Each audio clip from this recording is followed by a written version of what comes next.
présentation officielle au grand public de ce nouveau programme de formation dans le domaine de la technologie.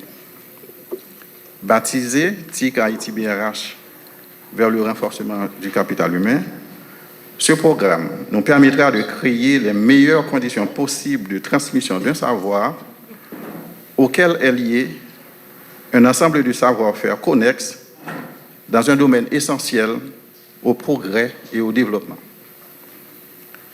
Je salue mes pairs du conseil d'administration qui ont embrassé l'idée de cette initiative jusqu'à la phase de sa mise en œuvre, sans oublier le coordonnateur de l'Institut de formation de la Banque centrale, M. Florian Jean-Marie, qui va assurer le suivi de l'exécution de ce programme. Je salue tous les recteurs, présidents et responsables d'universités qui ont concrétisé ce partenariat stratégique avec la BRH pour un renforcement des compétences numériques dans des secteurs clés de l'économie nationale. Je prends plaisir à saluer les étudiants, les internautes, tous les jeunes et les participants qui suivent en ligne notre communication publique de ce matin autour d'un projet qui peut et qui doit entraîner plusieurs autres comme alternative sûre à des programmes humanitaires désormais incertains. Je voudrais commencer par souligner 2 points. D'abord, le lancement de ce programme de formation coïncide avec la célébration ce vendredi 24 janvier de la Journée internationale de l'éducation, une journée dédiée par l'UNESCO cette année à l'intelligence artificielle, un domaine qui fait partie des champs d'intervention de ce programme de formation en partenariat avec la Faculté des sciences, l'ISTEA, l'UNITEC et l'USI. Au nom de mes pairs du conseil d'administration, je salue les efforts et la proactivité des institutions universitaires du pays qui s'associent avec la BRH en dépit d'un environnement adverse en vue de doter le pays d'un bassin de capital humain spécialisé dans des domaines d'intérêt pour plusieurs secteurs de l'économie nationale, notamment le secteur financier. Cependant, tout cela ne saurait être une fin en soi. La prochaine étape sera de mettre en place une politique de rétention de ces cadres dans le pays. Et c'est là qu'intervient le rôle du secteur privé à l'exploitation de ces savoirs pour compléter le modèle de triple hélice dans une perspective de renforcement de la productivité et de retour à une croissance auto-entretenue et durable. Je termine ici mon intervention en réaffirmant le respect de la BRH des engagements pris à travers ce partenariat et en réitérant notre foi dans la poursuite de la formation du capital humain nécessaire à la croissance, tout en souhaitant du succès à cette première cohorte. Depuis le 19e siècle, le physicien Beckman a précisé que la technologie est un élément incontournable à la survie de l'humanité. La Chine, on en parle beaucoup, est probablement l'un des pays préoccupés par l'utilisation de la technologie et par conséquent, le pays ayant le plus grand nombre d'innovations technologiques. Elle est non seulement utilisée pour la production des biens et services marchands, mais aussi, mesdames et messieurs, pour faciliter la communication entre les acteurs, circulation des informations utiles aux activités économiques et améliorer certainement les services existants. De nos jours, le numérique impacte positivement la vie de tous les jours. Il rend plus flexibles les activités humaines, certainement. Grâce à cet outil, nous pouvons avoir accès à des informations autrefois inaccessibles. La technologie, ainsi, est cet instrument qui permet aux sociétés d'optimiser leur chiffre d'affaires.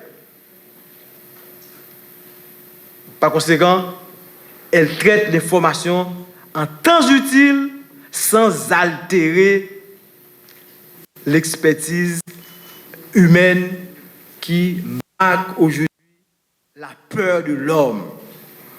Dans ce siècle, l'informatique est devenue, mesdames, messieurs, tellement indispensable à tous les secteurs qu'on ne peut pas s'en passer.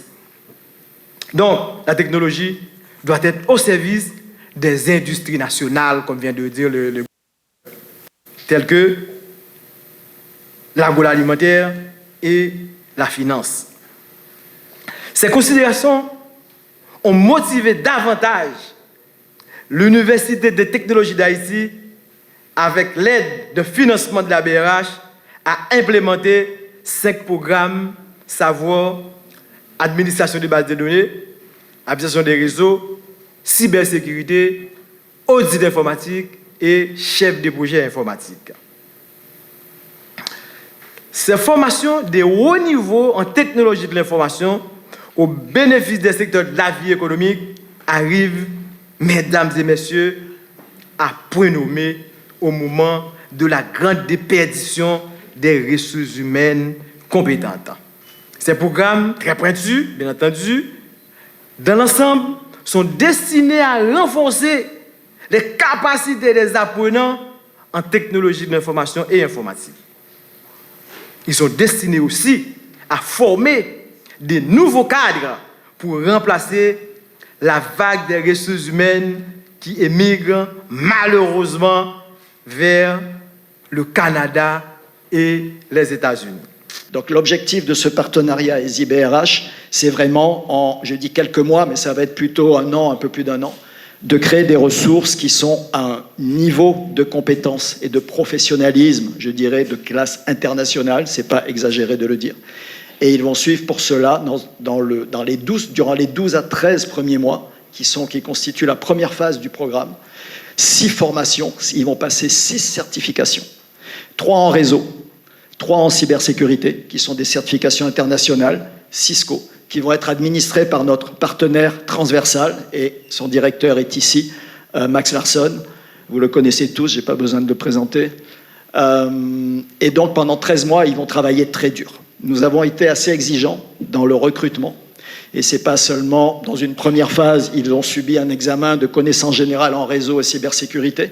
Et dans une deuxième phase, ils ont ensuite participé à des interviews que nous avons faites pour tester un peu plus l'aspect soft skills, si je puis dire, et insister sur le fait que nous ne voulons pas former des gens pour qu'ils aillent alimenter le milieu professionnel canadien, américain ou autre, mais essentiellement nous assurer qu'ils n'ont pas l'intention de quitter Haïti, ni pendant la formation, ni pendant quelques années au minimum après la formation, et qu'ils s'engagent du début à la fin à suivre cette formation.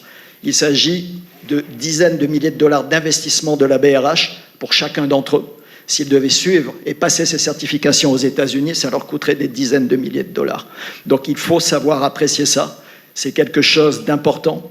Et donc, comme vous vous en doutez, former des gens pour qu'ils partent après au Canada, aux États-Unis, n'a absolument aucun intérêt pour nous.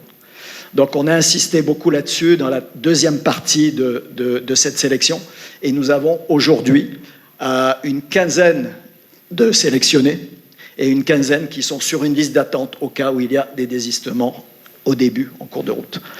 La formation devrait commencer en février de cette année, 2025, durer environ 12 mois. Ça, c'est la phase 1.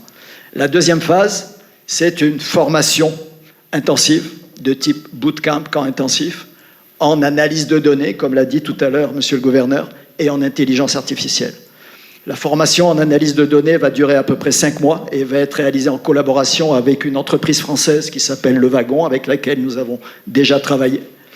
Et la partie intelligence artificielle, qui sera concentrée sur les intelligences artificielles génératives, sera administrée entièrement par l'ESI.